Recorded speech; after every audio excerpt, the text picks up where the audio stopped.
Hello दोस्तों। बस 2 minute रुकिए क्योंकि आज की बात आपकी जिंदगी बदल सकती है। पूरी वीडियो आखिर तक देखिए और अगर दिल को छू जाए तो चैनल को सब्सक्राइब जरूर करें। कभी कभी जीवन हमसे बहुत कुछ कहता है पर हम सुन नहीं पाते। हम मंदिरों, मजारों, गिरजाघरों, आश्रमों में उत्तर ढूंढते फिरते हैं पर अपने भीतर झांकने का समय नहीं निकालते। ओशो कहते हैं, सत्य बाहर नहीं, भीतर है। उसे पाने के लिए मंदिर नहीं, मौन में जाओ। आज की इस स्क्रिप्ट में हम ओशो के उन्हीं विचारों की यात्रा करेंगे जहां मौन को सबसे बड़ा मंदिर बताया गया है, जहां भीतर उतरना ही असली साधना है और जहां मन का कोलाहल शांत होते ही जीवन का सत्य चमकने लगता है। छोटा नारंगी हीरा, अध्याय 1, मंदिर की दीवारें और भीतर का मौन। ओशो कहते हैं कि मनुष्य सैकड़ों वर्षों से बाहर के मंदिरों में शांति खोज रहा है। वह ईश्वर को पत्थरों में ढूंढ रहा है, मूर्तियों में ढूंढ रहा है, पर भूल गया है कि ईश्वर किसी विशेष स्थान पर बंधा नहीं है। ईश्वर की उपस्थिति वहां नहीं जहां भीड़ हो, बल्कि वहां है जहां मौन हो। मौन का अर्थ केवल शब्दों की अनुपस्थिति नहीं है। वास्तविक मौन वह स्थिति है जहां मन के विचार भी विश्राम में चले जाए, जहां न कोई धक्का हो, न कोई भागदौड़, न कोई इच्छा, न कोई डर, बस एक शांति, एक ठहराव। ओशो कहते हैं, जब मन शांत होता है तभी मंदिर तुम्हारे भीतर उतरता है। छोटा नारंगी हीरा, अध्याय 2, लोग मंदिर क्यों जाते हैं। ओशो एक बड़ा सवाल उठाते हैं। हम मंदिर क्यों जाते हैं? क्या सच में भगवान को पाने के लिए, या मन को कुछ देर ठहराने की इच्छा से? वह कहते हैं, लोगों के मंदिर जाने का प्रमुख कारण है मन का स्थिर न होना। लोग अपने भीतर की बेचैनी से भागते हैं।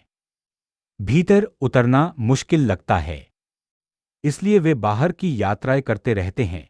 तीर्थयात्राएं, व्रत, पूजाएं, दान, सेवा, सब इस उम्मीद में कि शायद बाहरी कर्म उन्हें भीतर की शांति दे दे।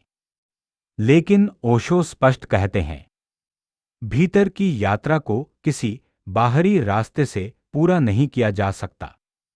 छोटा नारंगी हीरा, अध्याय 3, मौन क्या है। मौन केवल चुप रहने का नाम नहीं है। कई लोग बोलना बंद कर देते हैं पर भीतर विचारों का तूफान चलता रहता है। इसे मौन नहीं कहा जा सकता। ओशो मौन को 3 स्तरों में समझाते हैं। शरीर का मौन, शरीर शांत हो, स्थिर हो, पर यह पहला कदम है। वाणी का मौन, बोलना बंद हो, पर यह भी सही है। मन का मौन, जहां विचार स्वतः थम जाए, यही असली मौन है।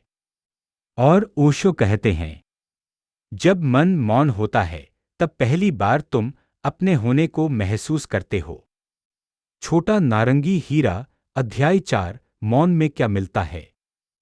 मौन में केवल शांति नहीं मिलती, मौन में व्यक्ति अपने असली अस्तित्व से परिचित होता है।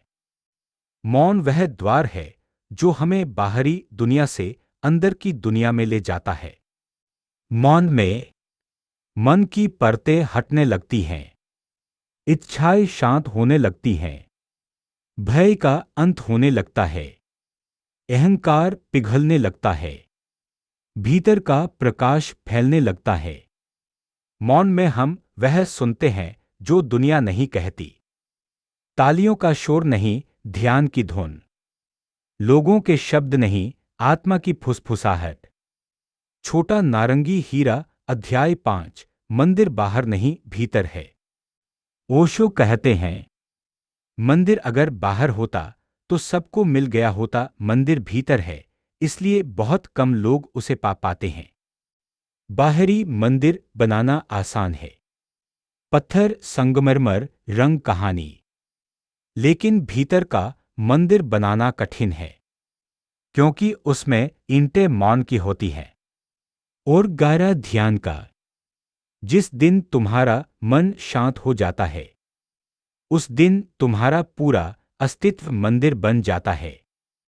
छोटा नारंगी हीरा, अध्याय 6, ध्यान क्या है। ध्यान कोई तकनीक नहीं है, ध्यान एक अवस्था है। ओशो कहते हैं, ध्यान का अर्थ है जागना। ध्यान में व्यक्ति न भविष्य में होता है न अतीत में, वह वर्तमान में होता है पूरी तरह। ध्यान में व्यक्ति सिर्फ देखता है अपने विचारों को, मन को, भावनाओं को बिना किसी हस्तक्षेप के। धीरे धीरे विचार मंद पड़ते हैं, थोड़ा और बाद विचार रुक जाते हैं और तब भीतर एक नई रोशनी प्रकट होती है। इसी अवस्था को ओशो साक्षीभाव कहते हैं, जहां आप देखने वाले हैं पर दिखाई देने वाला मन शांत हो चुका है। छोटा नारंगी हीरा अध्याय 7। क्यों लोग मौन से डरते हैं। ओशो कहते हैं कि अधिकांश लोग मौन से डरते हैं क्योंकि मौन में व्यक्ति स्वयं से सामना करता है, अपने भीतर की सच्चाइयों से, अपनी कमजोरी